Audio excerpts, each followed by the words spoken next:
Bismillahirrahmanirrahim. Assalamualaikum warahmatullahi wabarakatuh. Kami mahasiswa dari Universitas Muhammadiyah Mataram, jurusan Teknik Sipil Fakultas Teknik semester 5 dari kelompok A3, ingin menjelaskan materi terkait dengan analisis likuifaksi.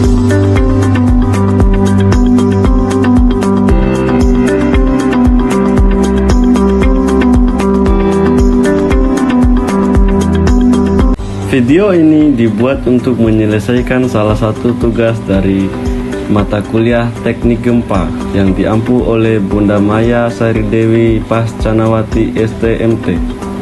Selamat menyaksikan.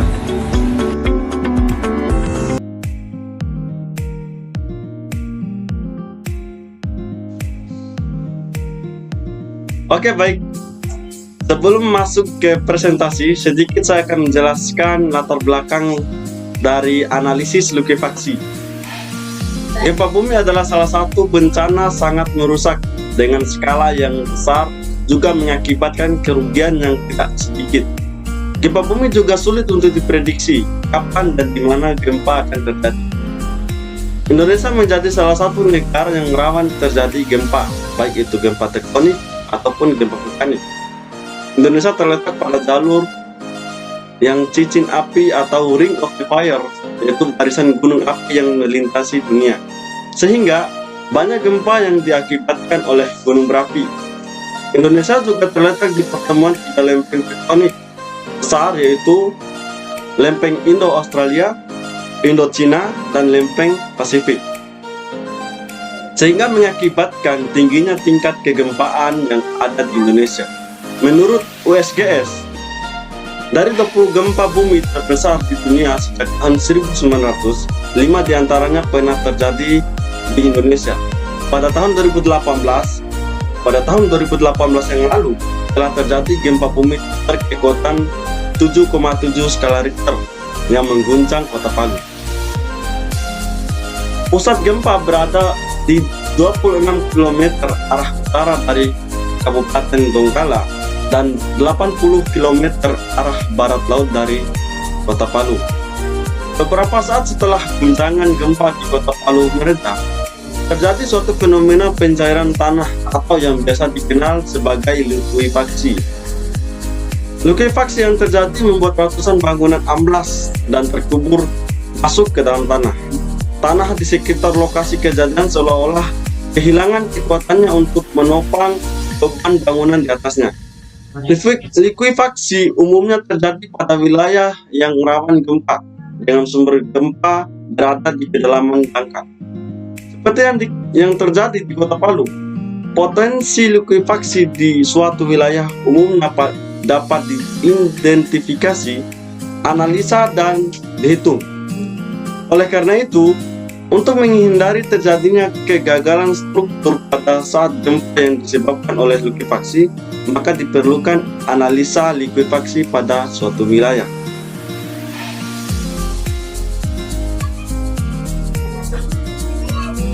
Proses peristiwa likuifaksi.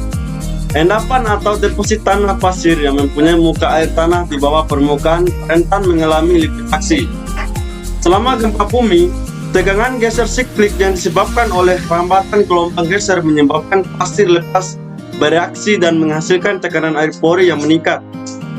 Akibat gelombang siklik yang terjadi begitu cepat, air pada tanah tidak mampu keluar. Meningkatnya tekanan air pori menyebabkan aliran air ke atas permukaan berupa semburan lumpur atau pasir. Tekanan air pori meningkat karena tanah yang bergerak mengakibatkan air mengalir ke atas dan mengubah pasir dari fase padat menjadi fase cair, disebut likuifaksi. Day 2001. Pasir dengan kepadatan sedang sampai lepas dan memiliki elevasi muka air tanah yang tinggi, saat tidak ada getaran tanah akan stabil karena partikel tanah pasir saling mengunci atau interlocking. Ketika terjadi gempa, volume tanah cenderung menyusut dan mengakibatkan peningkatan pada tekanan air pori sehingga geser efektif tanah akan menurun. Pasir yang jenuh, air akan mengisi ruang antar partikel sehingga kekuatan interlocking antara partikel hilang, seperti pada gambar 2.1. Berikut adalah video simulasi percobaan terjadinya likuifaksi. Pada simulasi ini, diberikan objek berupa rumah atau konstruksi sebagai alat uji. Pada saat wadah diberikan gaya F atau getaran, dapat menyebabkan air meningkat ke titik di mana partikel tanah dapat bergerak terhadap satu sama lain. Adanya konstruksi seperti rumah tersebut juga dapat memicu naiknya tekanan air. Saat likuifaksi terjadi, kekuatan tanah menurun dan kemampuan tanah untuk mendukung fondasi juga berkurang, sehingga menyebabkan runtuhnya bangunan atau konstruksi seperti rumah tersebut. Saya akan menjelaskan tentang definisi dari likuifaksi. Likuifaksi merupakan fenomena hilangnya kekuatan lapisan tanah akibat getaran air pori yang timbul akibat beban siklis atau getaran. Getaran yang dimaksud dapat berupa getaran yang berasal dari gempa bumi maupun yang berasal dari pembebanan cepat lainnya. Ketika mengalami getaran tersebut, sifat lapisan tanah berubah menjadi seperti cairan sehingga tak mampu menopang beban bangunan di dalam atau di atasnya. Likuifaksi biasanya terjadi pada tanah yang jenuh air, di mana seluruh rongga-rongga dari tanah tersebut dipenuhi oleh air. Pada saat mengalami getaran, air ini memberikan suatu tekanan di partikel-partikel tanah sehingga mempengaruhi kepadatan dari tanah tersebut. Sebelum terjadinya gempa bumi, tekanan air pada suatu tanah secara relatif rendah. Namun, setelah menerima getaran, tekanan air dalam tanah meningkat, sehingga dapat menggerakkan partikel-partikel tanah dengan mudah. Setelah digerakkan oleh air, maka partikel tanah tidak memiliki lagi kekuatan daya dukung, sehingga daya dukung tanah sepenuhnya berasal dari tegangan air pori. Pada kondisi ini, tanah sudah berbentuk cairan yang tidak lagi memiliki kestabilan, sehingga beban-beban yang ada di atas tanah tersebut, seperti beban dari struktur bangunan, akan amblas ke dalam tanah.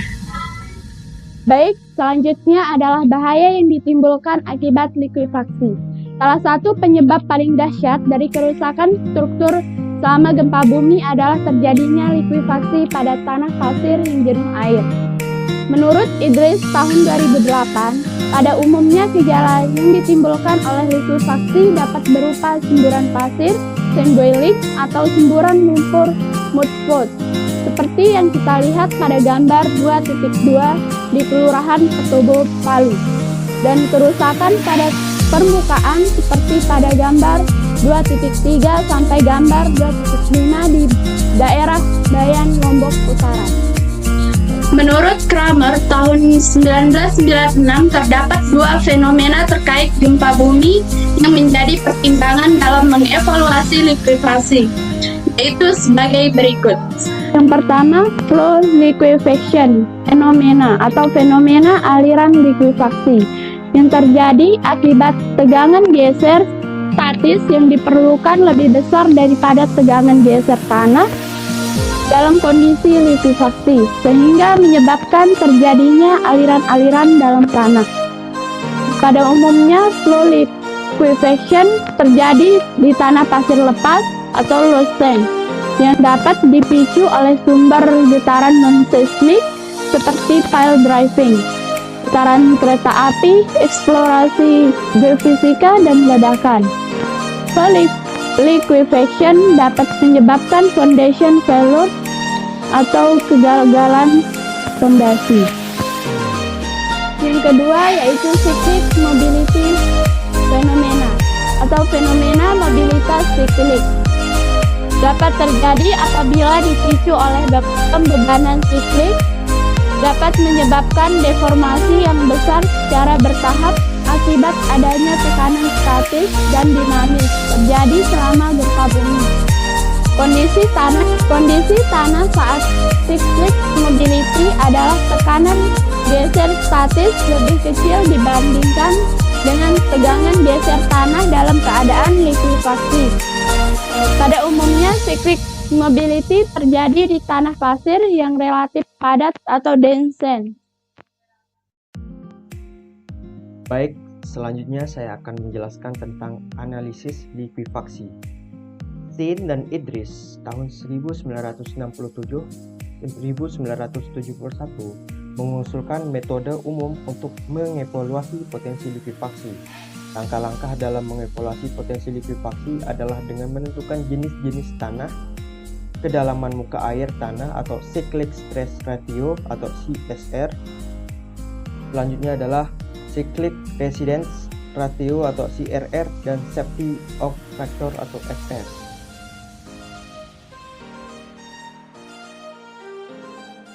Baik, berikutnya adalah metode cyclic resistance ratio atau CRR. Kemampuan tanah untuk menahan likuifaksi atau cyclic resistance ratio atau CRR dapat ditentukan berdasarkan data hasil uji.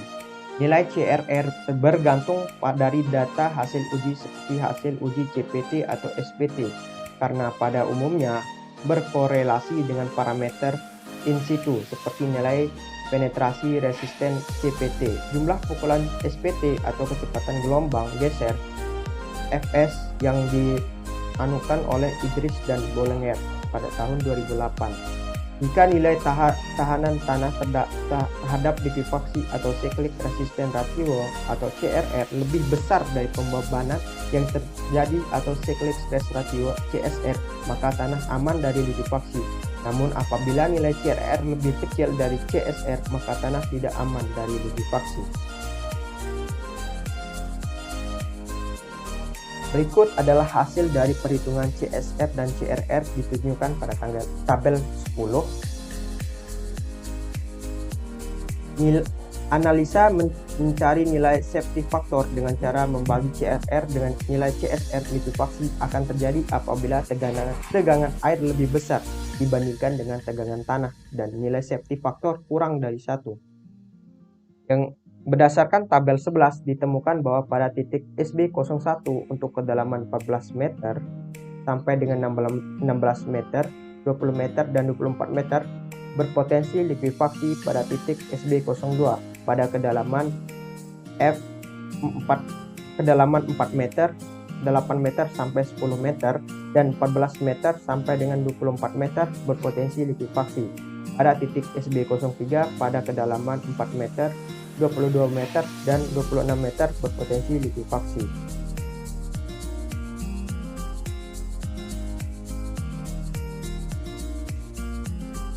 Baik, selanjutnya adalah analisis likuifaksi dengan metode kualitatif yang dimana menggunakan cyclic stress ratio atau CSR. Likuifaksi yang terjadi pada tanah pasir jenuh dapat disebabkan oleh seismic stress ratio atau SSR atau bisa disebut dengan cyclic stress ratio atau CSR yang diakibatkan oleh gempa bumi. Besarnya CSR dipengaruhi oleh percepatan gempa maksimum, percepatan bumi, tegangan tanah total, tegangan tanah efektif, dan reduksi faktor kedalaman. Sin dan Idris pada tahun 1971 mengembangkan metode dengan perbandingan rasio tegangan siklik akibat gempa bumi atau CSR dengan rasio ketahanan siklik tanah atau CRR. Nilai CSR dapat dihitung menggunakan persamaan berikut. Dari hasil dan analisa bisa kita bahas bahwasannya hasil analisa pada tabel 1 ditemukan bahwa Kota Palu memiliki data historis antara kurun waktu 100 tahun terakhir memiliki intensitas gempa yang tinggi. Tercatat sudah 11 kali mengalami gempa bumi dan 3 kali terjadi bencana tsunami. Berdasarkan parameter kriteria geologis dan komposisi tanah ditemukan bahwa lapisan tanah Kota Palu tersusun atas lapisan formasi batuan yaitu aluvium dan endapan pantai, di mana lapisan tanah tersebut merupakan tanah muda yang memiliki kepadatan yang rendah, didukung dengan analisa potensi likuifaksi berdasarkan kriteria komposisi tanah menurut Rank tahun 1979 dengan syarat satu yaitu persen halus dari 0,005 mm kurang dari sama dengan 15%. Syarat tersebut menyebabkan sebuah tanah menjadi sukar untuk memadat dan mempunyai nilai kohesi yang lebih rendah dari nilai tekanan air tanah. Maka saat terjadinya gempa bumi air tertekan dan menyebabkan air dapat bergerak ke segala arah dan menghasilkan tanah yang jenuh sehingga berpotensi likuifaksi.